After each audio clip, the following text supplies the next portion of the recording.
Our next speaker is Will Bonner, and his father, Bill Bonner, is the founder of Agora, and it's the holding company that owns a stake in Stansberry Research and other publishing companies around the world. And Will is going to speak today about why his family set up a family office. So, Will?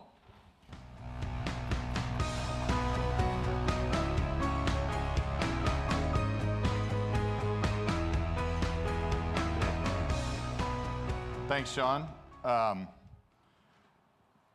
So I'm here because of a family business that my father started in the late 70s, the year after I was born. That business started from a burned out building in a Baltimore slum.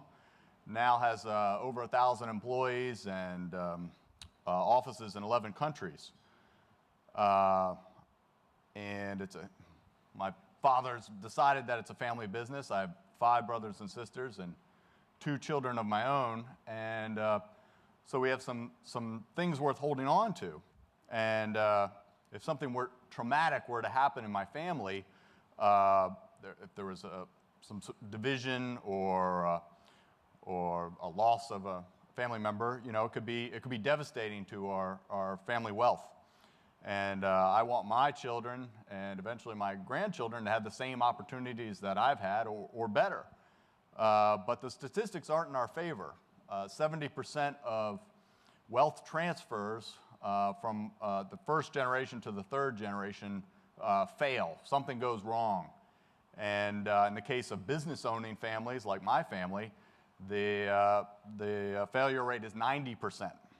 So the old saying of shirt sleeves to shirt sleeves in 3 generations, it's validated over and over again.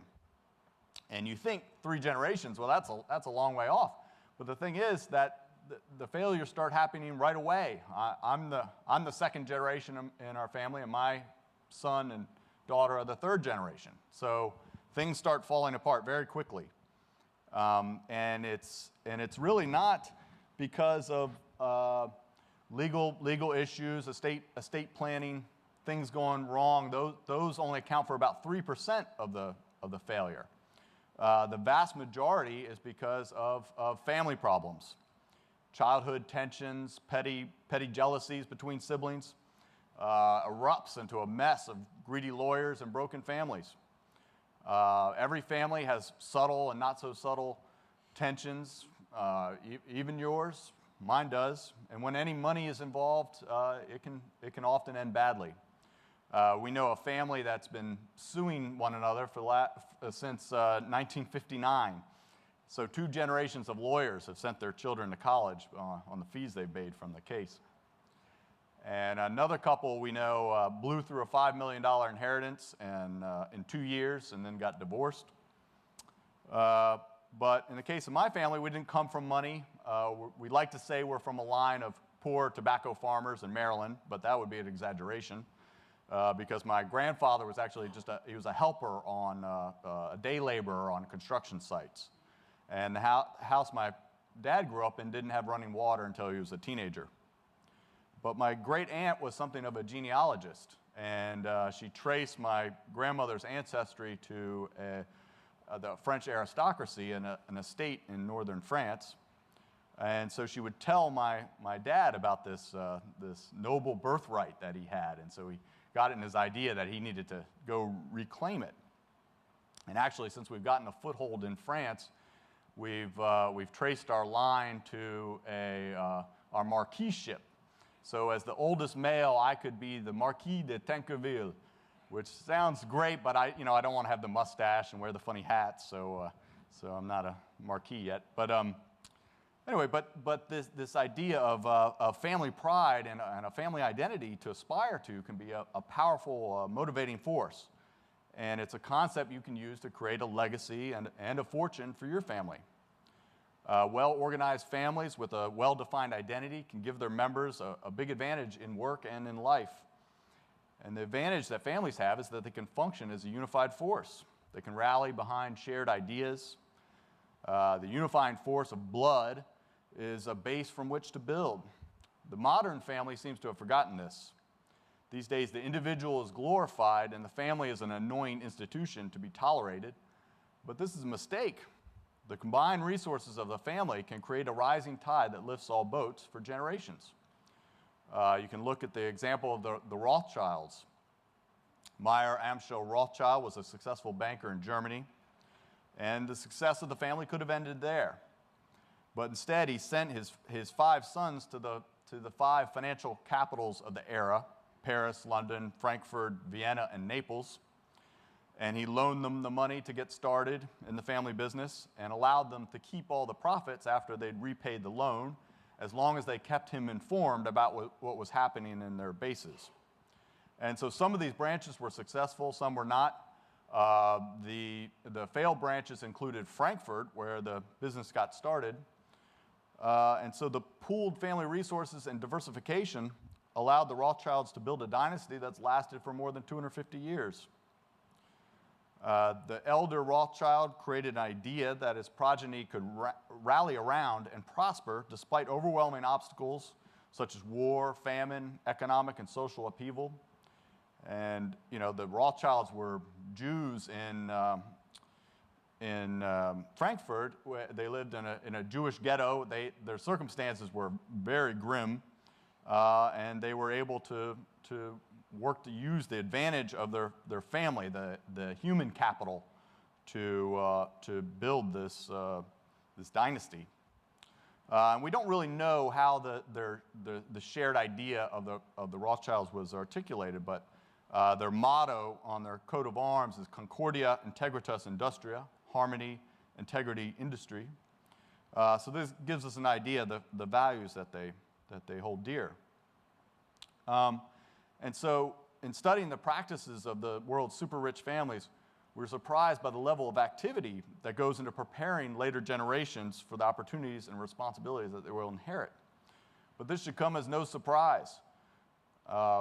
Families don't hold on to wealth for multiple generations by accident. It's a very small club, a small fraction of the population that are able to do this. Family members are trained and motivated as part of a shared family vision. This shared family vision is a living legacy for the family. It's what drives them. It's an idea about the family itself and the world. It might be understood by family members, but not necessarily articulated. But it sets successful families apart from everyone else. And the future prosperity of the family depends on the success of its individual members. The purpose of the shared idea is to help individual members be successful in life. That's why family members buy into the shared idea, because it's in their interest to do so. A family's shared idea about who they are is what should guide their collective decisions. And the people who became super rich figured this out, beginning with the wealthy industrialists in the 19th century. And they created something called the family office to perpetuate the family's shared idea and to leverage families' resources to build and hold on to wealth for generations. So a family office is an organizational strategy for investing one family's money, estate and tax planning, preparing future generations for a wealth transfer, and managing family real estate and assets. And since we're publishers, we figured we could share what we learn about setting up and running a family office and offer this to our best customers in exchange for sharing some of the costs that we incur by setting up a family office ourselves. And we did this mainly because we wanted to enter the world of family offices.